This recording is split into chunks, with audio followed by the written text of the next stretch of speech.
হুম। ওরাটা খারাপ বুঝে নে ভাই তোরা।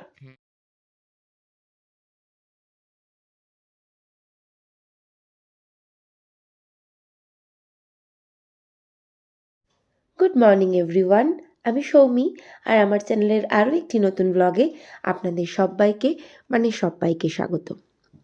তো এখন বেশ সকাল, এই সকাল 7:30 মতন বাজে, না 7:30 না, 7:45-8টা মতন বাজে। তো এখন আমার স্নান টান কমপ্লিট, পুজো আচ্ছা কমপ্লিট।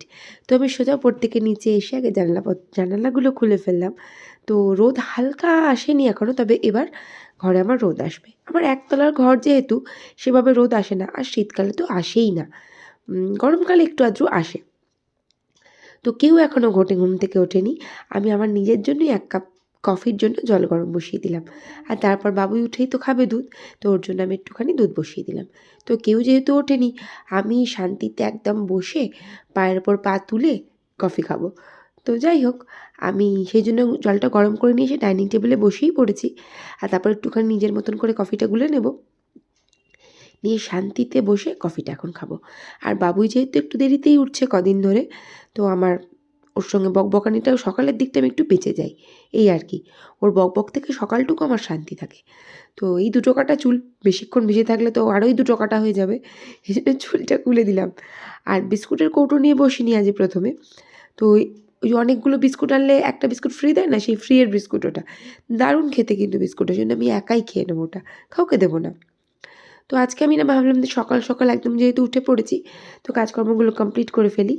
তো আমি সোজা চলে এলাম বড় ঘরে। আর তমালও উঠে পড়েছিল, তো ওকে আমি চাটা করে দিয়েছিলাম, ও চা খেয়ে ওর কাজ করতে বসে পড়েছে।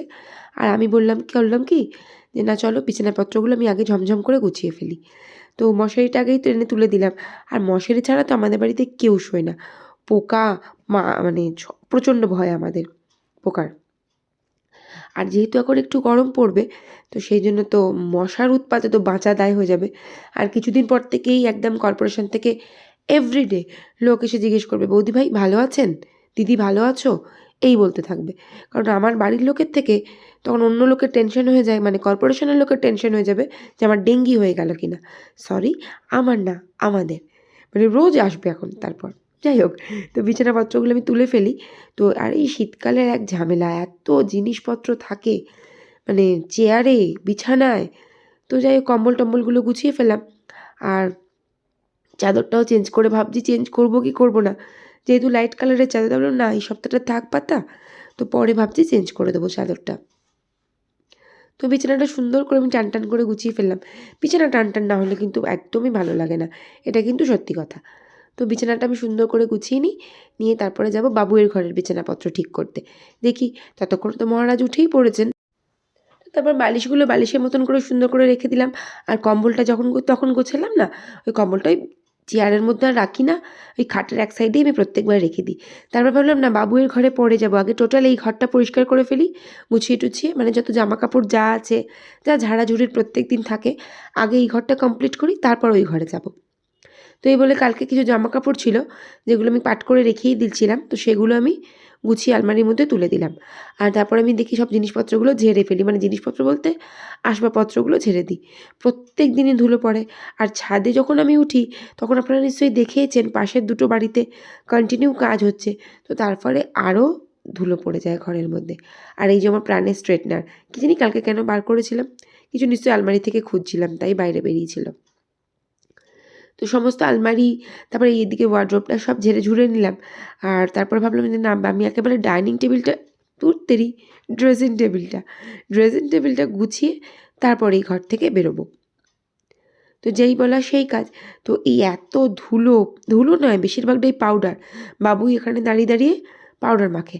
আর ওকে শতবার বলেছি যে ড্রেসিং টেবিলের সামনে দাঁড়াবি না, দূরে গিয়ে পাউডার মাখবি, কিন্তু না, উনি তো সোনার বান্দা নন, উনি তো শুনবেন না এক কথা একবারে।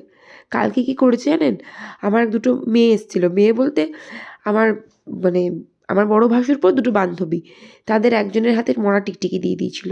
এইরকম বদমাশ আমার ছেলে। তো ওই ঘরটা পরিষ্কার পরিচ্ছন্ন টোটাল করে চলে এসেছি। তারপর ভাবলাম যে না, এই ঘরটাও তো তুলে দিই, বাবুই উঠেই পড়েছে ঘুম থেকে, একটু বেলায় ওঠে কদিন, আপনারা তো সেটা জানেনই। তো আমি আগে এই ঘরের বিছানাটা তারপর ভাবলাম গুছিয়ে পাট করে তুলে দিই। আর আমি যেহেতু ওর সাথে এই ঘরেই শুয়ে থাকি, যেহেতু পরীক্ষাটাও চলছে আরও, তো মানে সরি পরীক্ষা চলছে না, পরীক্ষার প্রিপারেশন চলছে, সামনেই তো বোর্ড এক্সাম। তো সেই জন্য এই ঘরে দুখানা লেপ কম্বল থাকে। তো আমি বিছানাটা ভালো করে গুছিয়ে নিয়ে তারপরে দেখি আরও তো অনেক কাজ থাকে, তো তাই বলে চাদরটা প্রত্যেক দিনই আমার ডাবল চাদর থাকে, তো সেই চাদরপত্রগুলো ভালো করে গুছিয়ে তুলে আর একটা চাদর পেতে দিই। তো এটা আমার রোজের কাজ, মানে যেই আজকের না, বহু পুরনো। আমি যতদিন বলতে গেলে সংসার পেতেছি ততদিনের। দুটো চাদর না পাতলে আমার না মনে হয় পোষাচ্ছেই না। যে চাদর সারাদিন থাকে সেই চাদরটা তুলে ঝেড়ে না শুলে মনে হয় আমার ঘুমটাই গেল।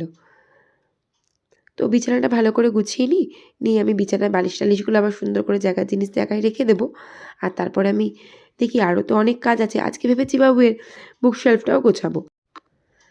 তো এখানে বালিশ বিছানাটা আগে গুছিয়ে নেব, তারপরে যাব বাবুয়ের ওই বুক শেলফ গোছাতে। তবে তার আগে লেপগুলোও গোছাতে হবে। আর আমার লেপটা না মহা ভারী। আর তমালকে যত বললে আমাকে একটা লেপ করে দাও, আজ দেবো আর কাল দেবো, দেখি নেক্সট শীতের মধ্যে আমি তো আমার জন্য একটা লেপ করাবোই। ব্ল্যাঙ্কেট কিনি বা না কিনি, লেপ তো করাবোই। তো আমি আমার লেপটা আর বাবুয়ের কম্বলটাও সুন্দর করে গুছিয়ে পাট করলাম। বাবুইও কিন্তু আমার মতনই সুন্দর করে পাট করতে শিখে গেছে। মানে ছোটো করে পাট না করলে একদমই আমার পোষায় না। তো বাবুয়ের বই খাতার জায়গাটা বাবুই প্রায় দিনই ঝেড়ে থাকে, কিন্তু এই কদিন যেহেতু একটু ব্যস্ত আছে তাও চেষ্টা করে ঝেড়ে ঝুড়ে রাখার। তো আমি ভাবলাম যে না, আজকে ওকে করতে হবে না, আমিই করে ফেলি। আর ও করলে সকালের দিকে করে না, করলে রাত দুপুরে এই সমস্ত কাণ্ড কারখানাগুলো ঘটাতে থাকে। তো মোটামুটি আমার সব কাজই কমপ্লিট হয়ে গেল, মানে ঘর তো টোটাল আজকে গোছানো কমপ্লিট হয়ে গেল। তো এরপর আমি রান্নাঘরে ঢুকবো। তো ওই যে বদমাইশটা উঠেই পড়েছে, তো দেখি ওকে কিছু খাবার দাবার রেডি করে দিতে হবে। তো যেহেতু একটু বেলায় উঠেছে ওই জন্য বললো মা দুধ কর্নফ্লেক্স আজকে আমি মোটেই খাবো না। আমি তাহলে দেখি একটুখানি তোকে আমি ইয়ে করে দিই, একটু পাউরুটি সেঁকে দিই।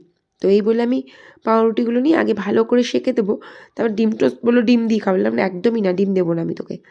তো সেই জন্য আমি একটুখানি তরকারি ছিল কালকে, তরকারি বলতে ওই আলুর দম ছিল।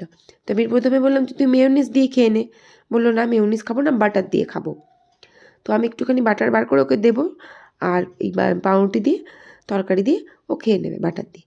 তারপর একটুখানি আমি ওই যে ধনে পাতা বাটা করেছিলাম না, বললাম খাবি, ও বললেন না খাবে না, খাবো না তো খাবো না। তো আমি আমার চলে এলাম, এসে আমি আবার রান্নার কাজে মানে রান্নার জোগাড়টা শুরু করতে হবে। তো রান্না বলতে আজকে আমি ভেবেই রেখেছি একটুখানি ওই বাঁধাকপি করব। তো বাঁধাকপিটা না আমি একটু আগেই কেটে রেখেছিলাম, যেটা আপনাদের সঙ্গে শেয়ার করা হয়নি আমার। তো আমি প্রথমে চালটা ধুয়ে নিলাম, আর চালটা নইলে আমি এভরিডেই ধুতে ভুলে যাই। মানে চাল আমি মানে কী বলবো, একদম লাস্ট মোমেন্টে চাল ধুই। তো এদিকে বাঁধাকপি করার জন্য আলুটা প্রথমে তেলের মধ্যে দিয়ে দিলাম, কিন্তু আমি জিরে দিতে ভুলে গিয়েছিলাম, তো জিরেটা আমি একটু পরেই দিলাম। এর ফাঁকে একটা কথা বলি আমি, গলার অবস্থা আজকেও বেশ শোচনীয়, তো প্লিজ একটুখানি কনসিডার করে নেবেন। যাই হোক, এদিকে আমি আলুটা ভাজা ভাজা হয়ে যাওয়ার পরে বাঁধাকপিটা তুলে দিলাম। আর ওদিকে আমি না ওবেলার জন্য করবো গিয়ে বেগুন পোড়া। তো আমি না ভাবলাম আর ওবেলা ভাল লাগবে না, আমি এবেলায় পুড়িয়ে মুড়িয়ে রেখে দিই বাবা, দরকার নেই। তো একদিকে আমি বাঁধাকপিটা বসিয়ে দিলাম, আর একদিকে মাছটা রেডি করে ফেলবো।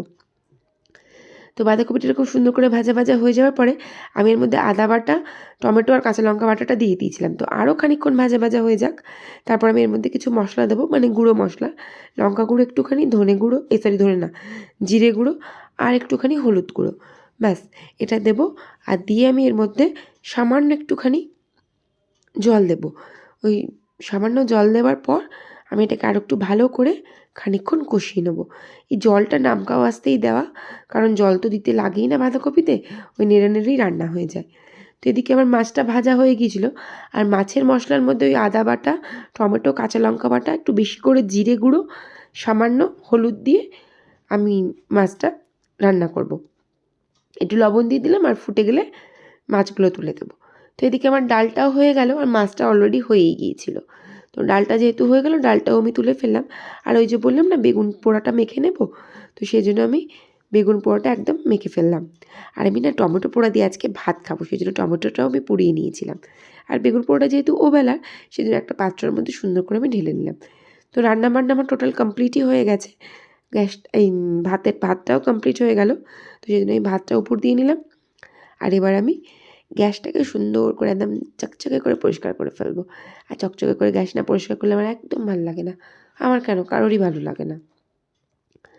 তো গ্যাসটা আমি বেশ খানিকক্ষণ দিয়ে কসরত করে গ্যাসটাকে আমি পরিষ্কার করে নেব। আর যেহেতু রান্নাবান্না টোটাল কমপ্লিট, আর তমাল আসতে ঢের দেরি, তো আমি আর আমার ছেলে বসে খেয়ে নেবো। তো ব্লগটা এখানে শেষ করলাম, টাটা।